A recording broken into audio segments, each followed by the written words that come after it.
మన యొక్క చరిత్రను మన యొక్క ప్రాభవాన్ని కోల్పోయే పరిస్థితులు ఉన్నాయి.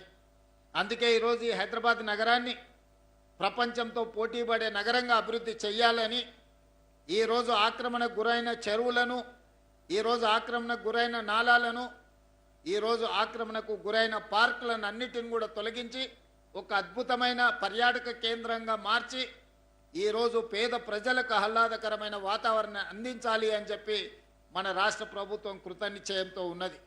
ఈ అభివృద్ధి కార్యక్రమంలో భాగంగా ప్రజలకు మేలు చేయాలి, ఇదొక సుందరమైన నగరంగా తీర్చిదిద్దాలి, ప్రపంచంతో పోటీ పడాలనే లక్ష్యంతో ఈరోజు మనం ముందుకు వెళ్తున్నాము.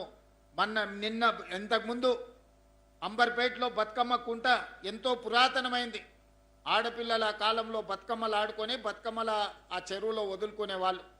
దాన్ని కబ్జా పెట్టుకొని ఆడపిల్లలకు ఆ ప్రాంతంలో బతుకమ్మ ఆడుకోవడానికి జగ లేకుండా, బతుకమ్మలను నీళ్ళలో వదలడానికి అవకాశం లేకుండా కబ్జాలు పెట్టుకున్నారు. కబ్జాలు పెట్టిన వాళ్ళ పట్ల కఠినంగా వ్యవహరించి బతుకమ్మ కుంటను పునరుద్ధరించినాం. ఇవాళ వేలాది మంది అక్కడ ఆడబిడ్డలు బతుకమ్మ పండుగ ఆడుకుంటున్నారు. సాయంత్రం పూట పిల్లలు మంచిగా అక్కడ క్రీడలు ఆడుకుంటున్నారు. ఇవాళ ఇక్కడ కూడా బుమ్రక్ దౌలా గతంలో ఎట్లుండే, ఒక సంవత్సరం క్రితం ఎట్లుండే, ఈరోజు ఎంత అద్భుతంగా తయారైంది. ఇక్కడ వందలాది మంది పిల్లలు సాయంత్రం అయితే క్రీడలు ఆడుకోవడానికి అవకాశం ఉంది. పొద్దున సాయంత్రం మహిళలు ఇక్కడికి వచ్చి వాకింగ్ చేసుకోవడానికి కానీ, వాళ్ళ మన్మరాన్లను ఇక్కడికి తీసుకొచ్చి ఆడిపించుకోవడానికి కానీ ఇక్కడ ఒక మంచి వాతావరణాన్ని మనం ఏర్పాటు చేసినాం. నేను ఈ సందర్భంగా పోలీస్ కమిషనర్ గారికి, అదేవిధంగా మున్సిపల్ కమిషనర్ గారికి సూచన చేస్తున్నా, ఇక్కడ ఒక లేక్ పోలీసింగ్ వ్యవస్థను ఏర్పాటు చేయండి. ఇక్కడ ఎవరికి కూడా ఆడపిల్లలకు, మహిళలకు, ఎలాంటి పిల్లలకు ఇబ్బంది జరగకుండా ఇక్కడ పొద్దున సాయంత్రం పోలీసులను ఏర్పాటు చేయండి. ఆడబిడ్డలు వచ్చి స్వేచ్ఛగా ఇక్కడ మార్నింగ్ ఈవినింగ్ వాక్ చేసుకోవడానికి అన్ని రకాలుగా ఏర్పాటు చేయండి. అదేవిధంగా ఇక్కడ మా ఆడబిడ్డలందరూ వచ్చిండ్రు ఇందిరమ్మ చీరలు కట్టుకొని, పాలపిట్ట కలర్లో మా ఆడబిడ్డలందరూ ఎంతో సంతోషంగా ఇక్కడికి వచ్చిండ్రు. వీళ్ళందరూ నాకు తెలిసి స్వయం సహాయక సంఘాలలో సభ్యులు అయి ఉంటారు. కాకపోతే మీరు స్వయం సహాయక సంఘాలలో సభ్యులుగా మారండి. ఇక్కడ ఈ లేక్ ఎకానమీ, ఈరోజు ఈ లేక్ మీద మీకు స్టాల్స్ పెట్టించి మీరు ఉత్పత్తి చేస్తున్న వస్తువులను ఇక్కడ మనం వ్యాపారం చేసుకోవడానికి అవకాశం కల్పిద్దాము. నేను రంగనాథ్ గారికి, మున్సిపల్ కమిషనర్ గారికి ఆదేశాలు ఇస్తున్నా.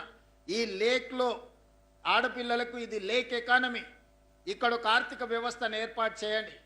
కేవలం ఆహ్లాదకరమైన వాతావరణము, లేక్, ఇక్కడ ఉండే క్రీడల కోసమే కాదు, ఒక ఆర్థిక వ్యవస్థను ఎవరైనా ఆడపిల్లలు, కుటుంబ సభ్యులు కూరగాయలు కొనుక్కోవాలన్నా, ఇంటికి అవసరమైన వస్తువులు కొనుక్కోవాలనుకున్నా, ఇంటికి కావాల్సిన ఏమైనా కొనుక్కోవాలనుకుంటే ఇక్కడ వచ్చి వాకింగ్ చేసి ఇక్కడనే కొనుక్కునే విధంగా, ఉదయం వస్తే పాలు, పండ్లు, కూరగాయలు కొనుక్కోవడానికి అవసరమైన స్టాల్స్ని ఒక పక్కన నీట్గా, ఎలాంటి చెత్త జమ కాకుండా చాలా నీట్గా నిర్వహించడానికి కూడా ఈ లేక్ ఎకానమీని ఈరోజు చేయండి.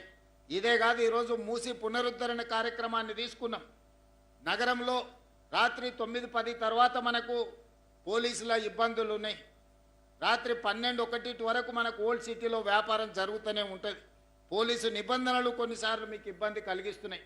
అందుకే రాత్రి 1 గంట వరకు మీ వ్యాపారాలు చేసుకోవడానికి అనుమతి ఇవ్వడమే కాకుండా మూసీ నది పరివాహక ప్రాంతం మొత్తాన్ని అభివృద్ధి చేసి నైట్ ఎకానమీని, రాత్రి మొత్తం వ్యాపారాలు జరిగేటట్టు నిరుద్యోగ యువకులకు ఉద్యోగ ఉపాధి అవకాశాలు కల్పించడానికి ఈరోజు రాష్ట్ర ప్రభుత్వం ప్రణాళికలు చేస్తుంది.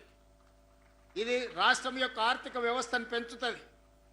కుటుంబాలు ఉదయం పూట ఉద్యోగానికి వెళ్తే సాయంత్రం వెళ్ళి వాళ్ళ పిల్లల్ని అలా తిప్పుకొని వచ్చి ఏమైనా ఇంటికి కావాల్సిన వస్తువులను కొనుక్కోవడానికి అన్ని రకాల ఏర్పాట్లు చేస్తున్నాం. Subscribe us and press the bell icon for more interesting updates.